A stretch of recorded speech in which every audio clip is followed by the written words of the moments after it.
যখন আল্লাহ পাক কাউকে ভালোবাসেন তখন জিবরাইল আলাইহিস সালামকে ডেকে নিয়ে আসেন। ডেকে নিয়ে এসে বলেন যে পৃথিবীতে অমুকের পুত্র অমুক, তাকে আমি ভালোবাসি, হে জিবরাইল তুমিও তাকে ভালোবাসো। এরপর জিবরাইল আলাইহিস সালাম তাকে ভালোবাসতে থাকেন এবং অন্যান্য মালায়েকাদেরকে ডেকে জিবরাইল আলাইহিস সালাম বলেন, আল্লাহ অমুককে ভালোবাসেন, আমিও তাকে ভালোবাসি, তোমরা সবাই তাকে ভালোবাসো। এরপর সমস্ত ফেরেশতারা তাকে ভালোবাসতে শুরু করে। এরপর ফেরেশতা মণ্ডলী পৃথিবীতে আসেন, এসে দুনিয়াবাসীকে উদ্দেশ্য করে বলেন যে অমুকের পুত্র অমুককে আল্লাহ ভালোবাসেন, জিবরাইল ভালোবাসে, আমরা ভালোবাসি, তোমরা সবাই তাকে ভালোবাসো। এরপর দুনিয়ার মানুষদের কাছে তার মর্যাদা বাড়িয়ে দেওয়া হয়, তার দিকে মানুষের মনকে ঘুরিয়ে দেওয়া হয় এবং তার প্রতি মানুষের ভালোবাসা সৃষ্টি করে দেওয়া হয়। আল্লাহ পাকের নূর যখন আপনার ভিতরে আসবে ইনশাআল্লাহ দেখবেন আল্লাহ রাব্বুল আলামিন আপনার হাতে তার দ্বীনের পতাকা দিবেন ইনশাআল্লাহ আযজা ওয়া জাল। তাসকিয়ার প্রয়োজন, তাসকিয়া না আসলে নূর আসবে না। লাভ নাই ভাই, প্রচুর ইবাদত বন্দেগী করে মনের মধ্যে অহংকার রেখে কোনো লাভ নাই। অনেক কিছু করছেন, নিজেকে মনে করছেন আপনি সুপিরিয়র, অন্যরা সব ককরোচ, আপনি জান্নাতের ডিলার, লাভ নাই। ইবলিসের আকীদা এটা ইবলিসের আকীদা। খলাকতানি মিন নার ওয়া খলাকতাহু মিন তিন। এখন যারা ইসলামের বিপক্ষে আছে তাদের মধ্যে থেকে আল্লাহ পাক খালিদ এবং ওমর রাদিয়াল্লাহু আনহুর মতো সাহাবী বের করতে পারেন। আল্লাহ পাকের সুন্নাহ বোঝা খুব দুষ্কর। যাকে আপনি তুচ্ছ করছেন আল্লাহ পাক তাকে হেদায়েত দিয়ে আপনার চেয়ে বড় জায়গায় নিয়ে যেতে পারেন। যাকে আপনি বড় কাফের মনে করছেন আল্লাহ পাক কাল তাকে হেদায়েত দিয়ে ইসলামের খেদমত করাতে পারেন। আবার আল্লাহ পাক আপনাকে, যিনি 5 ওয়াক্ত নামাজ পড়ছেন, রোজা রাখছেন, আপনাকে পথভ্রষ্ট করে দিয়ে জাহান্নামে নিতে পারেননি। অতএব আত্ম অহংকারের কোনো সুযোগ নাই। তাসকিয়া দরকার। কদ আফলাহা মান যাক্কাহা ওয়া কদ খাবা মান দাসাহা। কদ আফলাহা মান তাযাক্কা ওয়া যাকারা ইসমা রাব্বিহি ফাসাল্লা বাল তু'থিরুনা আল হায়াতা আদ-দুনিয়া ওয়াল আখিরাতু খায়রু ওয়া আবকা। তাসকিয়ার পরে কি করবেন? চেষ্টা করেন হালাল রিজিক অন্বেষণ করার। আল্লাহর ওয়াস্তে সুদ খায়েন না, আল্লাহর ওয়াস্তে ঘুষে যায় না, আল্লাহর ওয়াস্তে আল্লাহর দোহাই দিয়ে বলছি দুর্নীতি করেন না, আল্লাহর ওয়াস্তে মানুষের সম্পদ আত্মসাৎ করেন না। আল্লাহকে ভয় করেন, আল্লাহর ওয়াস্তে করেন, আল্লাহর ওয়াস্তে ছেড়ে দেন। হাত জোর করে রিকোয়েস্ট করছি, সুদ খায়েন না। নিজের মায়ের সাথে জেনার মতো অপরাধ, নিজের মায়ের সাথে জেনার মতো অপরাধ, এটা আমার কথা নয়, এটা মুহাম্মদ সাল্লাল্লাহু আলাইহি ওয়াসাল্লামের কথা। যাকে কবরে আপনাকে দেখানো হবে, যিনি আপনার জন্য সুপারিশ করবেন কাল কিয়ামতের মাঠে, যিনি আপনার জন্য হাউজে কাউসারের পানি নিয়ে দাঁড়িয়ে থাকবেন, আপনার উসওয়াতুল হাসানা, সেই মুহাম্মদ সাল্লাল্লাহু আলাইহি ওয়াসাল্লামের কথা। সুদ খেও না। এর সর্বনিম্ন পাপ নিজের মাকে বিয়ে করা, নিজের মায়ের সাথে জেনা করা। কেউ যদি এই সমাজে নিজের মায়ের সাথে জেনা করে থাকে, কালকে সকালে রাস্তায় বের হয়, আপনি চাইবেন তাকে রজম করে মেরে ফেলতে, চাইবেন না? এই কাজ দিব্যি আমরা করছি। সর্বোচ্চ পাপ সুদের, আল্লাহ এবং তার রাসূলের সাথে যুদ্ধ করা। অনেক দিন আয়াতটা বলেছি, আবারও বলছি শোনেন, কারণ কিছু মানুষের কানে ঢুকতেই চায় না কথা। আল্লাহ পাক বলেছেন, ইয়া আইয়ুহাল্লাযীনা আমানু, হে মুমিনগণ, ইত্তাকুল্লাহ, আল্লাহকে ভয় করো। ওয়া যারু মা বাকিয়া মিনার রিবা, সুদের অবশিষ্ট অংশগুলো ছেড়ে দাও। ইন কুনতুম মুমিনিন, যদি প্রকৃতপক্ষে মুমিন হয়ে থাকো। ওয়া ইল্লাম তাফআলু, যদি তোমরা এই কাজ না করো। শুনেন আল্লাহর কথা, আল্লাহ বলছেন যদি তোমরা এই কাজ না করো, ফাআযানু বিহারবিম মিনাল্লাহি ওয়া রাসূলিহি, তাহলে আল্লাহ এবং তার রাসূলের সাথে যুদ্ধের ঘোষণা শুনে রাখ। The path is yours, choose your path, রাস্তা আপনার, আপনি চুজ করেন কোন পথে আপনি যাবেন। কেউ বাধ্য করবে না আপনাকে। লা ইকরাহা ফিদ্দিন, দিনে কোনো বাড়াবাড়ি নাই। তরোয়াল দিয়ে কেউ বলবে না যে সুদ খেও না, তরোয়ালের জন্য কেউ বলবে না যে ইসলাম কবুল করো। ইসলাম এগুলো হারাম, ইসলাম এভাবে ছড়ায় নাই, এগুলোর সাথে ইসলামের কোনো সম্পর্ক নাই। ইসলামের নামে যারা সন্ত্রাসবাদ ছড়িয়েছে এবং জঙ্গিবাদ ছড়িয়েছে, এগুলোর সাথে ইসলামের কোনো সম্পর্ক নাই। ইসলাম বাধ্য করবে না আপনাকে, কিন্তু আপনি রাস্তা ওয়াহাদাইনাহুন নাজদাইন, দুইটা পথ আমি দেখিয়ে দিয়েছি, আপনি একটা চুজ করেন। ইম্মা শাকিরা ওয়া ইম্মা কাফুরা, ইচ্ছা হলে আপনি কুফরি করেন, ইচ্ছা হলে কৃতজ্ঞ হন। আল্লাহ বলেছেন সুদ খেও না। নিজের মায়ের সাথে জেনা করা, আল্লাহ এবং তার রাসূলের সাথে যুদ্ধ করা, আপনি পথ চুজ করেন। একটা টাকা যদি হারাম থাকে রিজিকে, আপনার ইবাদত কবুল হবে না। সে যেই হোক, দাড়ি টুপি পাগড়ি জুব্বাওয়ালা মানুষও যদি সুদ খায়, জায়েজ হয়ে যাবে না। পৃথিবীর সমস্ত মানুষ যদি ভোটাভুটি করে যে সুদ হালাল, হালাল হয়ে যাবে না। পরিবারের হালাল রিজিকের ব্যবস্থা করেন। অনেক মানুষ দেখা হয়, কথা হয়, মেসেঞ্জারে টেক্সট করে, হোয়াটসঅ্যাপে নক করে, বড় চাকরি করতো, 60,000 70,000 80,000 টাকা বেতন পেত, তখন রিজিকে বরকত ছিল না, ছেড়ে দিয়েছে, চায়ের দোকান দিয়েছে, এখন রিজিকে বরকত আছে। আজকেও একজনের সাথে দেখা হয়েছে, তিনি ইউএস বাংলা এয়ারলাইন্সে কাজ করেন। আমাকে বলছেন, ভাই মুরব্বী মানুষ, আমার পরিবারের সদস্য সংখ্যা বেশি ছিল, হারাম জবে ছিলাম, সুদ খেতাম, সুদি এনজিওতে কাজ করেছি, আপনার লেকচার শুনেছি, আলহামদুলিল্লাহ আল্লাহ পাক শুনিয়েছেন তাকে, এখানে আমার কোনো ক্রেডিট নাই, তিনি ছেড়ে দিয়েছেন, এখন এখানে কাজ করেন। আমি বললাম, পরিবারে কি কোনো সমস্যা হয়, রিজিকে বরকত আছে না? তিনি বলছেন, এখন বারাকার শেষ নাই। বলছে, কেউ অসুস্থ হয় না পরিবার আমার এখন, আগে ডেইলি অসুস্থ হতো। আমার টাকা চুরি চামারি হয় না, আগে আমার টাকা আত্মসাৎ হয়েছে। বরকত কি জিনিস আপনাকে বুঝাই, বরকত চোখে দেখা যায় না। আপনি হালাল রিজিকে থাকেন, দেখবেন আপনার পরিবারের মানুষ কম অসুস্থ হচ্ছে, খরচ কমে গেল, আপনার সম্পদ চুরি ডাকাতি হচ্ছে না, নিরাপদ আছে। আপনার অল্প রিজিক আল্লাহ রহমত বরকত ঢেলে দিলেন, অল্প খেয়ে আপনি তৃপ্ত, মেডিসিনের খরচ নাই, অসুস্থতার খরচ নাই, আজে বাজে কোনো খরচ নাই, কারণ আপনি হারাম খাচ্ছেন না। বরকত চোখে দেখা যায় না, এটা বুঝতে হয়। আবার দেখবেন মাসে কোটি টাকা আর্ন করছেন, এই যে বড় একটা ক্যান্সার, এই যে কিডনি ড্যামেজ, এই যে ব্লাড চেঞ্জ করতে হচ্ছে, একটা রোগ শেষ হচ্ছে আরেকটা শুরু হচ্ছে, বাবার অসুখ, মায়ের অসুখ, এই সমস্যা ওই সমস্যা একটার পর একটা লেগেই আছে। এই প্রজেক্ট নষ্ট হচ্ছে, ওই প্রজেক্ট নষ্ট হচ্ছে, আবার মানুষ ছিনতাই করছে, চুরি ডাকাতি করছে। এটা আল্লাহ পাকের গজব। রহমত বরকত চোখে দেখা যায় না, এটা আপনাকে বিশ্বাস করতে হবে যে আল্লাহর পক্ষ থেকে এগুলো আসে।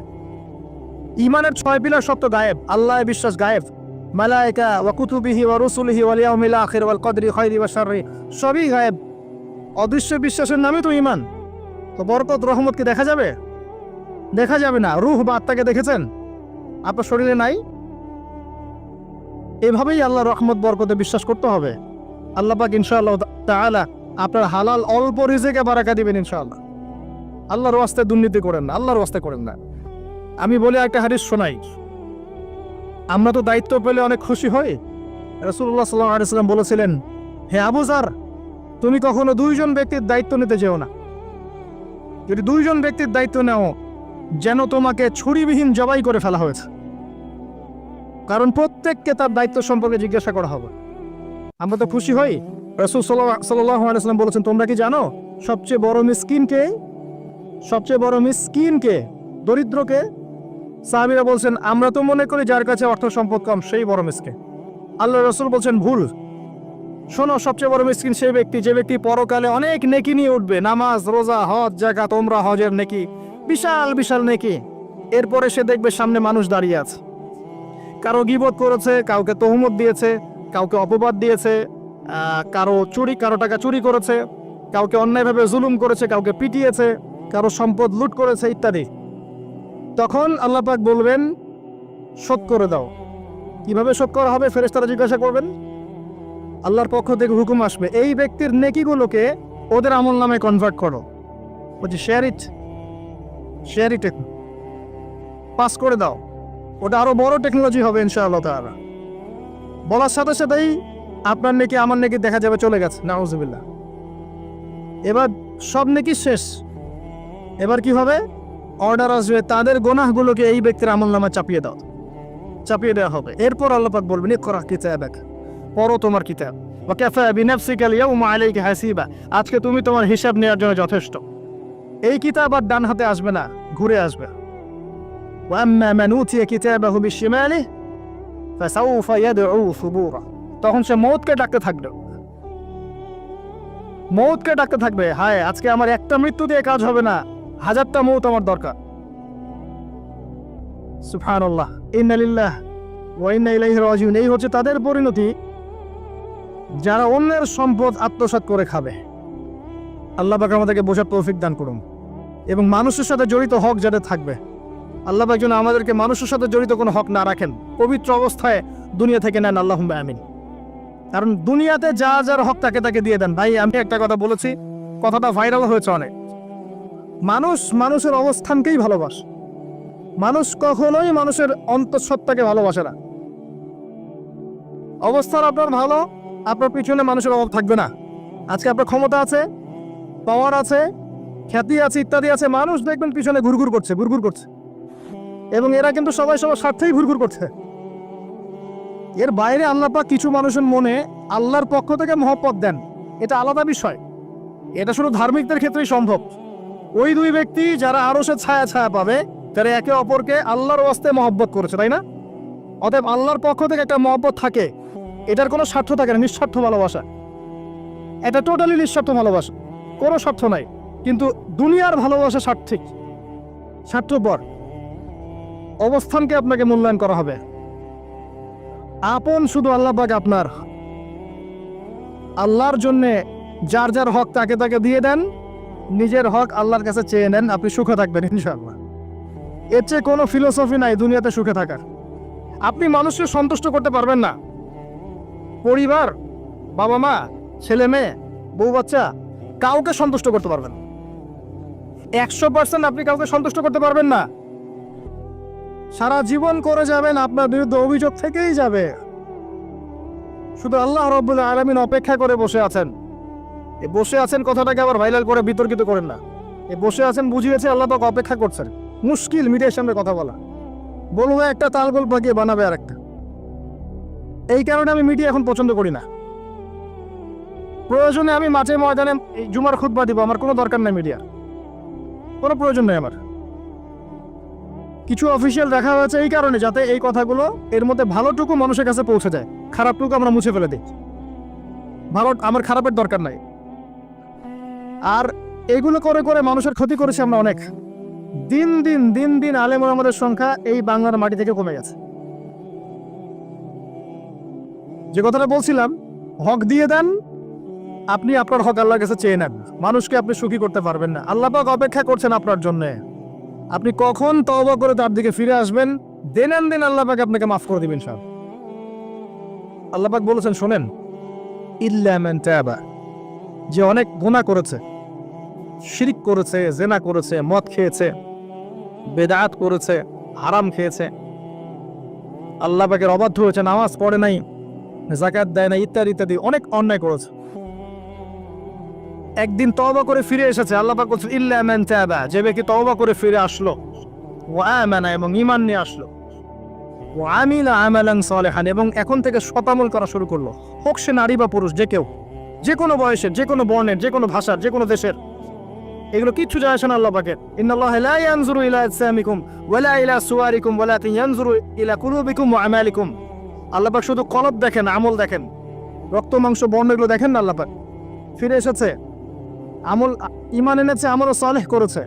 আল্লাহ পাক বলছে, উলাইকা, এরাই তারা, ইউবাদদিলুল্লাহু সাইয়্যাতিহিম হাসানাত, এরাই সেই ব্যক্তি যাদের সমস্ত গুনাহকে আমি আল্লাহ নেকি দিয়ে পরিবর্তন করে দেব ইনশাআল্লাহ। আল্লাহ অপেক্ষা করছেন আপনার জন্য। আপনার কাছে আসার গল্পটা হোক আল্লাহর কাছে আসার কাজ। এই জেনার কাছে আসার গল্প দিয়ে কোনো লাভ নাই। আল্লাহ পাক যেটা বলেছেন, লা তাকরাবুজ জিনা, জিনার কাছেও যেও না। আপনি দেখবেন এখন বলা হচ্ছে জেনাটাই হচ্ছে কাছে আসার গল্প। আমি বলি শোনেন, নিমের ডাল দিয়ে দাঁত মাজেন, নিম গাছের ডাল আছে না, নিমের ডাল দিয়ে দাঁত মাজেন, এই পেস্ট ছেড়ে দেন, বয়কট করে ফেলেন, দেখবেন কয়েকদিন পর ক্ষমা চাবে যে ভুল হয়ে গেছে, আমরা এগুলা অ্যাড বানাবো না। আমরা যে নরম সরম মানুষ, কোনো ইনিশিয়েটিভ নিতে পারি না, এই জন্য চড়া হয়ে বসে থাক। প্রতিটা সেক্টরেই দুর্নীতি চলছে। এই যে কাছে আসার গল্পের নাম দিয়ে মানুষকে জেনা করাচ্ছে। যুবক যুবতী স্কুল লাইফ থেকে মাহরাম, গায়রে মাহরাম, এই গায়রে মাহরামের সাথে স্কুল লাইফ থেকে শুরু হয়। স্কুল লাইফে পড়ছে ক্লাস 8, 9, 10।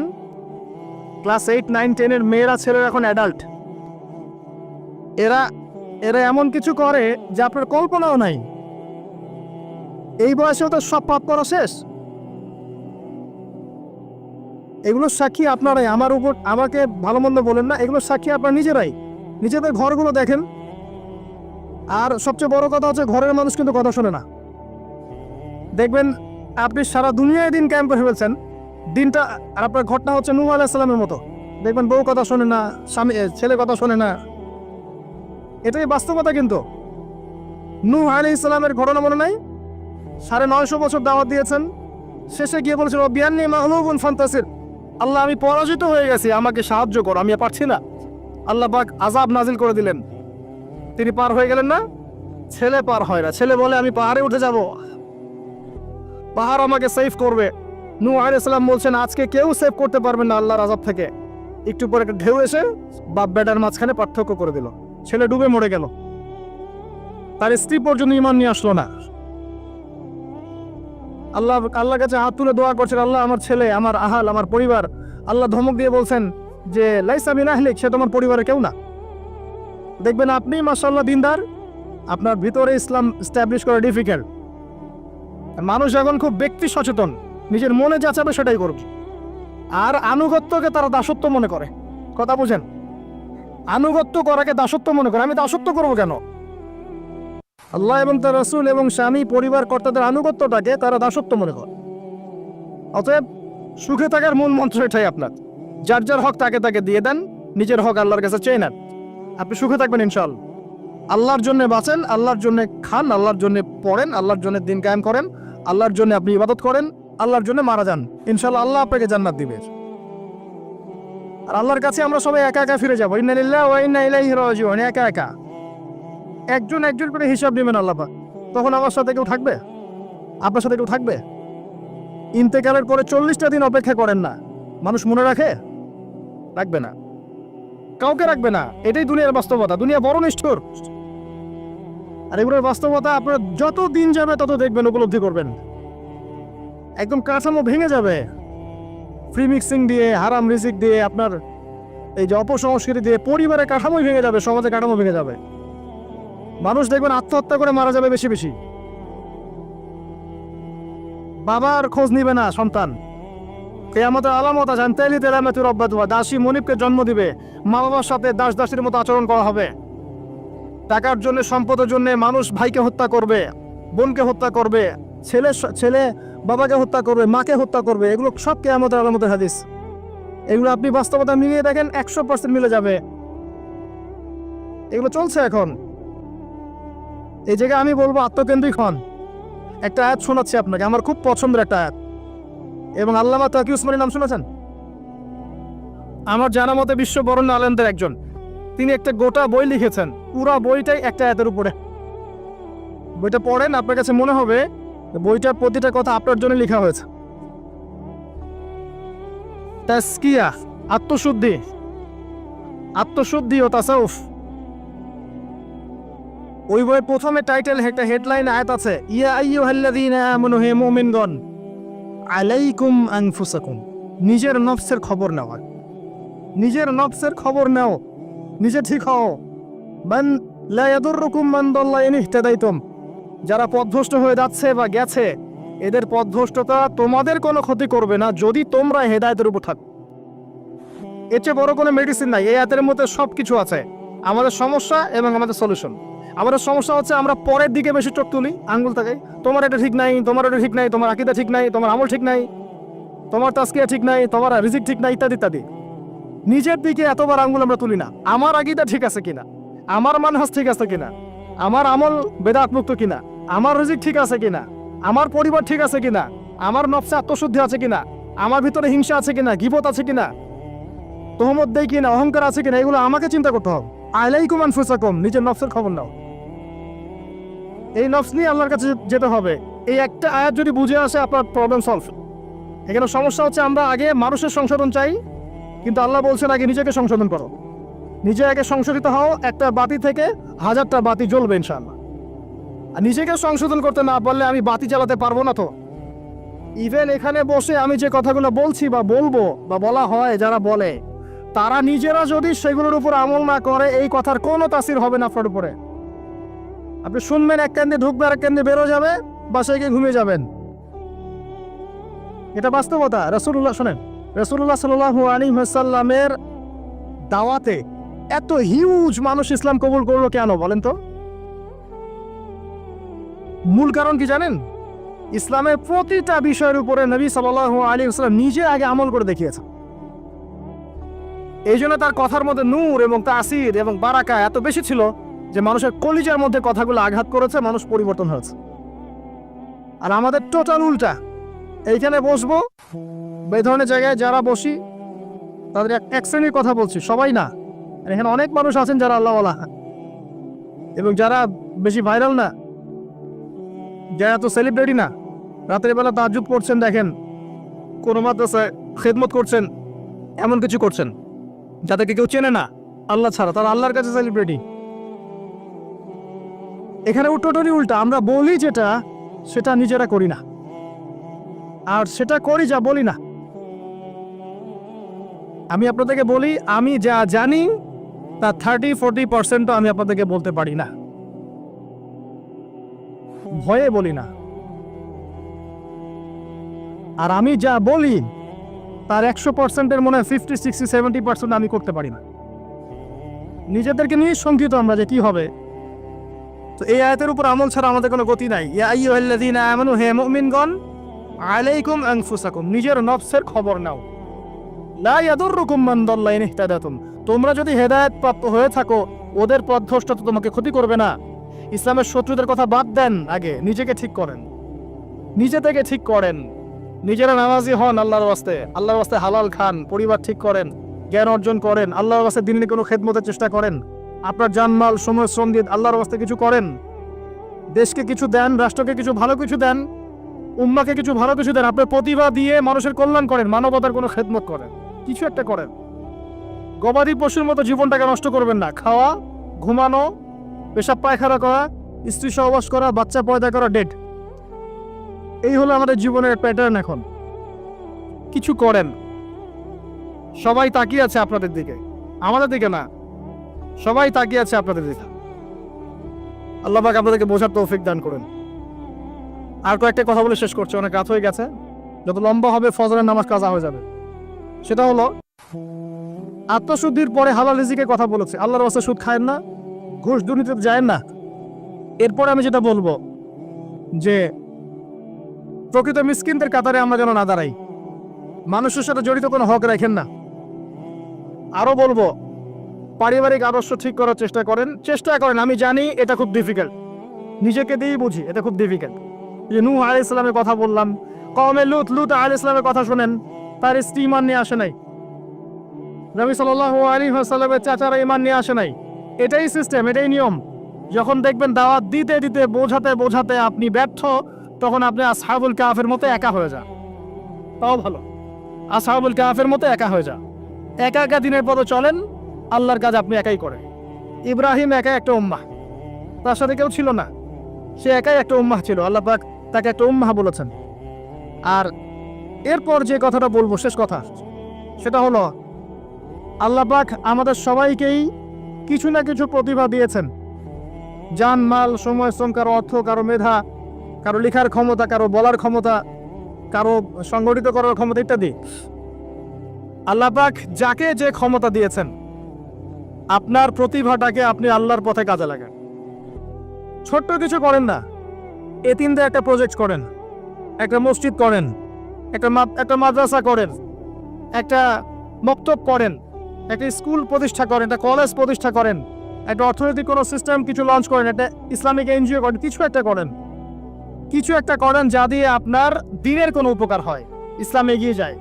ইনশাল্লাহ এভাবেই আস্তে আস্তে আস্তে আস্তে সবার ক্ষুদ্র ক্ষুদ্র প্রচেষ্টা ইসলাম এগিয়ে যাবে ইনশাআল্লাহ। আজ হোক আর কাল হোক, আল্লাহর জমিন, আল্লাহর দিন প্রতিষ্ঠা হবে ইনশাআল্লাহ তাআলা। এবং আল্লাহর দিন যখন প্রতিষ্ঠা হবে, সবাই সুখে থাকবে, কেউ কষ্টে থাকবে না ইনশাআল্লাহ তাআলা। আল্লাহ রাব্বুল আলামিন আমাদের সবাইকে পবিত্র কোরআন এবং সুন্নাহ অনুযায়ী জীবনযাপন করার তৌফিক এনায়েত করুন, আমিন। আল্লাহ রাব্বুল আলামিন আমাদের সবার পারিবারিক আদর্শ সুশৃঙ্খল করে দিন, ইসলামিক করে দিন। আমাদের সবাইকে আল্লাহ পাক হালাল রিজিকের ব্যবস্থা করে দিন, এবং আমাদের মা বোনদেরকে আল্লাহ পাক খাস পর্দায় থাকার তৌফিক দান করুন। আল্লাহ পাক আমাদের সবাইকে পড়াশোনা করার তৌফিক দান করুন। এবং আমি এখানে যে কয়টা কথা বলেছি, এর বাইরে আর কয়েকটা সাবজেক্ট পড়বেন। আমি কোরআনের কথা বলেছি, হাদিসের কথা বলেছি, আরও বলেছি তাজকিয়ার কথা, আত্মশুদ্ধির কথা। এরপর আর কয়েকটা সাবজেক্ট পড়বেন, সেটা হচ্ছে ইসলামিক হিস্ট্রি, ইসলামের ইতিহাস, ইসলামিক অর্থনীতি, আরও পড়বেন ইসলামিক জিওপলিটিক্স, এবং জেনারেল লাইনে যারা যারা পড়ছেন এখানেই পড়াশোনা কন্টিনিউ করবেন, পাশাপাশি ইসলামের এই লেখাপড়াগুলো করবেন। আর মাদ্রাসা যারা পড়ছেন, মাদ্রাসায় পড়ার পাশাপাশি আপনারা জেনারেল সাবজেক্টগুলো পড়ার চেষ্টা করবেন ইনশাআল্লাহ। আল্লাহ পাক আপনাদের জ্ঞানকে বাড়িয়ে দিন, জ্ঞান অনুযায়ী আমল করার তৌফিক দান করুন। আল্লাহ পাক আমাদের সবাইকে তাজকিয়া দান। আমাদের এই ভিডিওটি যদি আপনার ভালো লেগে থাকে তাহলে ভিডিওতে একটি লাইক দিতে পারেন এবং আপনার প্রিয়জনদের সাথে শেয়ার করতে পারেন, এবং এইরকম আরও ভিডিও পেতে আমাদের ইউটিউব চ্যানেলটি সাবস্ক্রাইব করে পাশে থাকা বেল আইকনটি অন করে দিন।